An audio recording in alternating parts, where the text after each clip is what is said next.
addressed it in the ring. Three defenders and a goalkeeper ahead of him. Oh, what a finish from Andy Cole! The Generation X, Atlas, the Generation X. Guess I'm just a product of the 90s. Grew up on Def Jam comedies enticing. Boombox where the tape unwinds inside it, and Death Row Records make thug life enticing. What's good? I'm Fitz, and welcome back to another episode of Football Manager Friday, Retro Edition, 94-95 season, the mod created by Mr. Tinney. We got some departures, a shortlist update, pre-season match against Real Madrid, Charity Shield match against Blackburn Rovers, and a season opener against Aston Villa. We've also got to decide the captaincy, vice captaincy, and there's an early injury crisis testing the resolve of the squad. We've had quite a large overhaul in the squad. Now it's time for a few departures. Like I say, don't really want to be doing big deals after this season. Really want to just focus on new signings after this.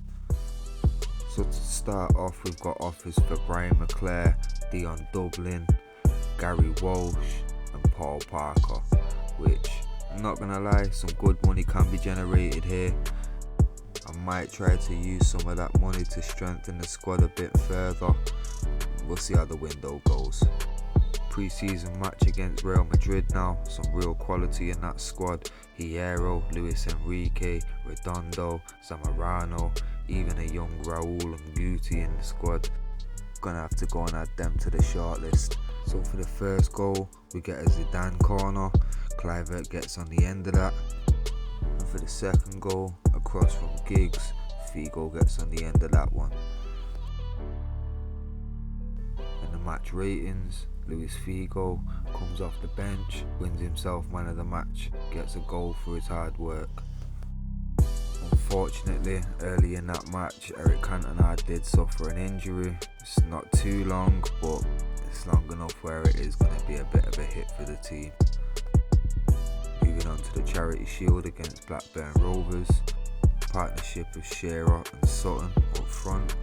This being the season that they should have won the league, but let's see if we can rewrite history.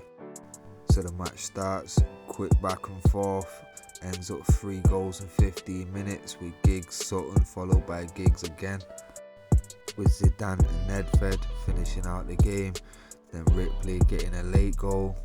Obviously Zidane and Nedved scoring on their debuts as well. There's also debuts for Cannavaro, Cafu, Nesta and even Paul Scholes. There was also a late goal by Shearer which was ruled offside, so no highlights for that. This isn't match of the day, just goals. If you knew the struggle I've been having with this screen recorder, as you can see, a few different screen recorders having to be juggled in for all these clips. If anyone knows a decent screen recorder that will work on a basic laptop, let me know in the comments, guys.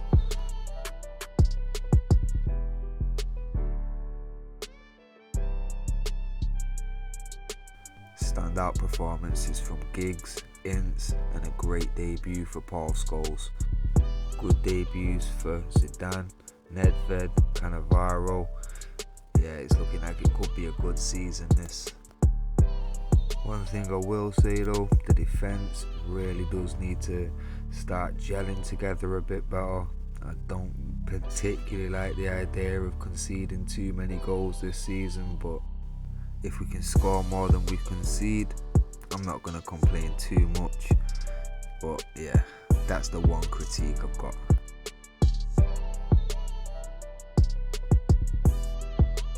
So now we've got a departure of Gary Walsh going to Everton. Brian McClair going to Benfica for 2.5 million up front. Paul Parker joining him at Benfica for 5 million up front. And Dion Dublin going over to Newcastle. And with Paul Parker leaving, there was a bit of unrest about the squad depth in defence.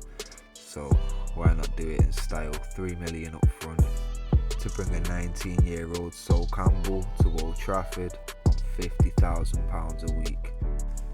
And obviously the instalments, it's going to be another 12 million. So the rivalry with Chelsea has faded due to them not being competitive enough. With the the squad they've currently got, it's understandable. And with a lot of leaders in a big squad, I've gone with the keeper to be the captain, Peter Schmeichel. Gary Pallister, former captain, can now be vice captain. I also thought I'd shoot my shot, and this is the deal that PSV will actually consider. I don't care. Let's do that. Let's see what can happen. With the option to buy, Ronaldo didn't seem too fond of that, but I threw it in there anyway because that's exactly what I plan on doing. R9 accepts, currently 17, he will be 18 when he joins the Premier League. And with being so aggressive in the market, the fans do seem happy, especially with the Campbell transfer. And Ryan Giggs picking up a small injury in training, gonna rule him out of the pre-season opener against Aston Villa. I'm not taking chances. Benfica look to add Lee Sharp to their roster for around 6.5 million up front. He has got a price tag of 11 million, so we'll see. Now a quick look at the first team, a couple injuries at the minute, and eventually I will be trying to replace Pallister with Cannavaro, and I'll probably put Kluivert in the second team and get R9 in there in January.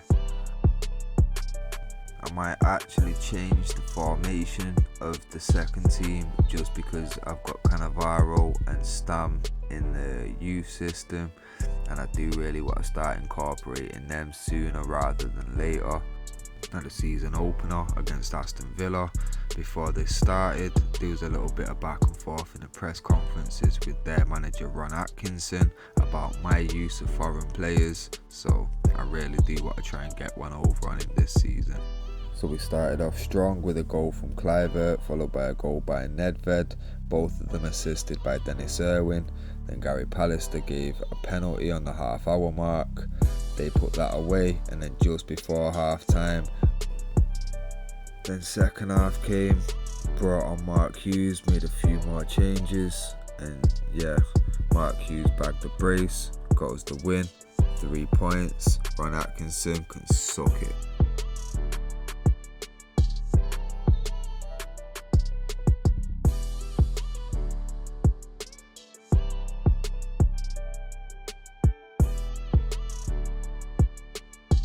Overall, some pretty strong performances across the board. Standouts, Dennis Irwin with 2 assists, Mark Hughes with 2 goals, but Nedved getting man of the match. Got himself a goal as well. Really good start for his Manchester United career. Another game, another injury. Luis Figo out for about 5 weeks. I have got Kanchelskis and a young Beckham there as backups. Does strike a bit of a concern.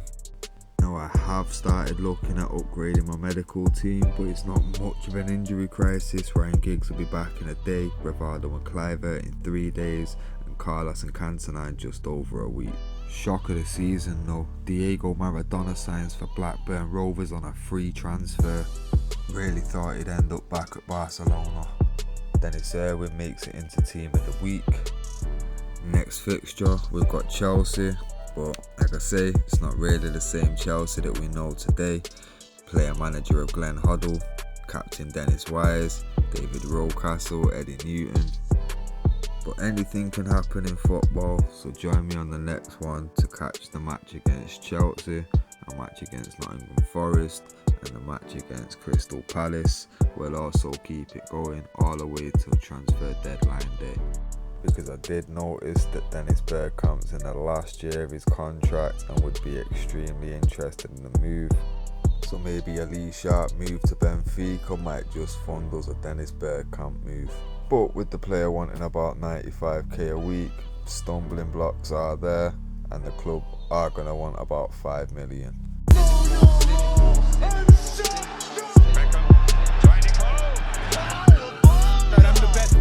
I'm the most brutal and vicious and most ruthless. And my brother's keeper.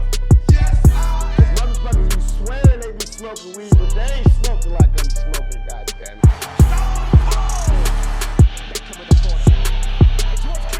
So let me understand this, because maybe it's me, I'm a little fucked up, maybe. Mikey Joe made this. The Entourage. I don't know right now, because they trying to blame a lot of violence on rap. I ain't scared of you motherfuckers.